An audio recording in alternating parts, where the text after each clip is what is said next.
Kartą pro atvertą langą, patikėsite ar ne?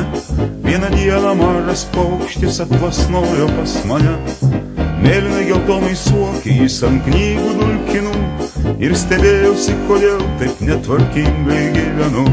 Užvėręs langą supratau, kad niekam niekur niekada paukščio negrąžinsiu, šis skrydis tai lemtinga jo klaida.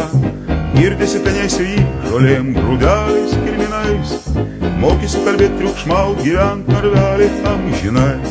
Paleisk mane, maldaus atklydęs paukštis, man bloga, liūdna, vieniša, prašau, paleisk mane, nebegaliu be aukščio, o aš tik galvą purtysiu ir vis kartosiu.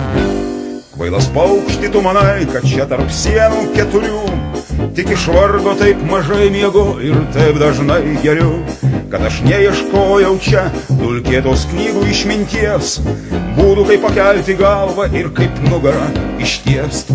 Paleisk mane, maldaus atklydęs paukštis, man bloga, liūdna, vieniša, prašau, paleisk mane,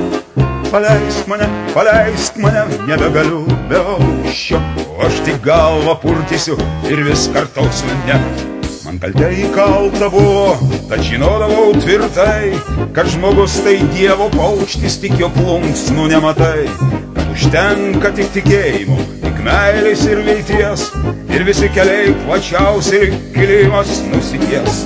Bet deja, aš vis dar sėdžiu tarp šių sienų nešvarių ir tada kaip svarbu įkaitą pakliuvusi turiu. Attupėk ir man čiulbėk ankštam narvelį iš vielos, nes tikėjimas, viltis ir meilė, žinoma, vėluos. Paleisk mane, maldaus jau mano paukštis, man bloga, liūdna, vieniša, prašau, paleisk mane, nebegaliu be aukščio, o aš tik galvą purtysiu ir vis kartosiu ne. O aš tik galvą purtysiu ir vis kartosiu ne.